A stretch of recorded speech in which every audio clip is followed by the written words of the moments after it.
안녕하세요. 신경외과 전문의 양희석입니다. 오늘은 척추관 협착증에 대해서 알아보겠습니다.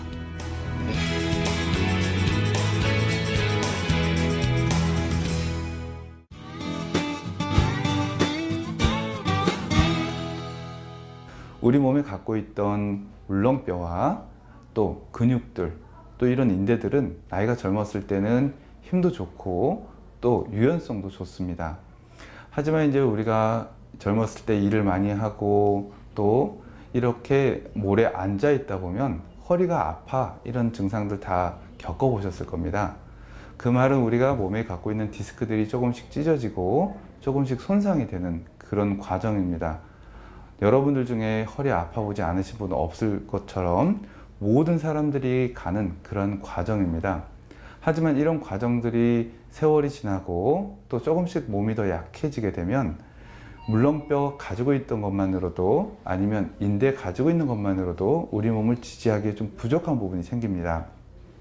그럼 이런 부족한 부분들을 인대들이 좀 두꺼워지면서 변화를 또 주게 되고, 디스크가 좀 내려앉으면서 그 변화를 가게 되고, 이 뼈와 뼈 사이에 있던 그 물렁뼈가 약해짐으로 인해서 그 위아래 뼈들이 또 약간의 변화를 가게 됩니다.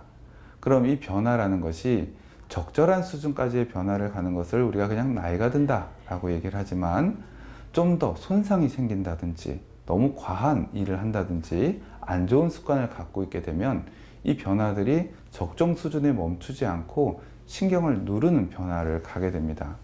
그래서 이런 과정들을 이제 우리가 갖고 있던 건강한 허리가 약해지면서 척추관 협착증으로 진행된다 라는 부분이 생기게 되고요. 따라서 우리가 작은 변화가 있을 때 그걸 이해하고 이런 변화의 속도를 천천히 갈 수 있도록 노력하는 것이 척추관 협착증이 빨리 진행이 되지 않고 우리가 잘 쓸 수 있는 방법이 될 것 같습니다.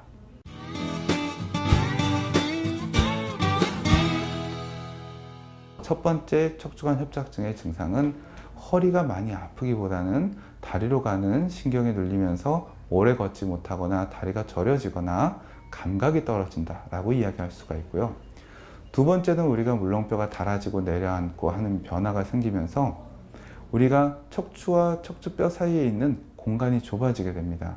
따라서 이런 두 번째 척추관 협착증의 증상은 내가 앉았다 일어나거나 또 누웠다 일어날 때 갑작스럽게 허리 다리에 통증이 생기는 걸 이야기합니다.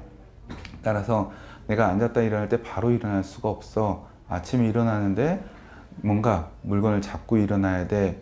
일어날 때마다 아파하는 증상도 두 번째 척추관 협착증의 증상이라고 이야기할 수 있습니다.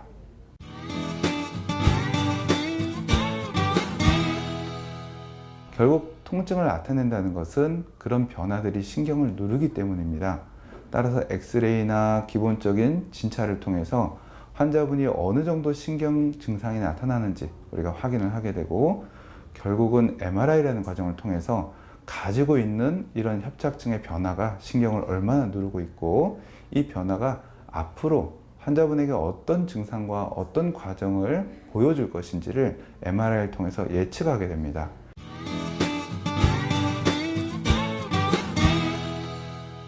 결국 우리 몸이 도와주기 위해서 이 뼈와 인대가 자라난 것이 있다면 이것을 과하게 절제를 했을 때 오히려 허리에 통증이 더 생기고 뭔가 더 불편해지게 됩니다. 왜냐?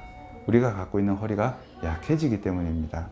따라서 요즘에는 이렇게 협착증이 진행이 되는 경우에도 내시경이나 이런 작은 치료를 통해서 환자분이 가지고 있는 우리 몸이 약해서 생겨서 이것을 도와주는 뼈와 인대에 도움을 그대로 남겨둔 채 좁아져서 신경이 눌리는 부분만 선택적으로 넓혀주고, 이런 치료들이 1박 2일이나 우리가 짧은 시간 안에 또 작은 바늘구멍이나 작은 통로를 통해서 시술이 이루어지기 때문에 좀 더 편안하게 일상생활을 할 수도 있고 허리가 약해지지 않기 때문에 앞으로도 이 협착증을 잘 관리할 수 있는 그런 치료 방법들이 됩니다.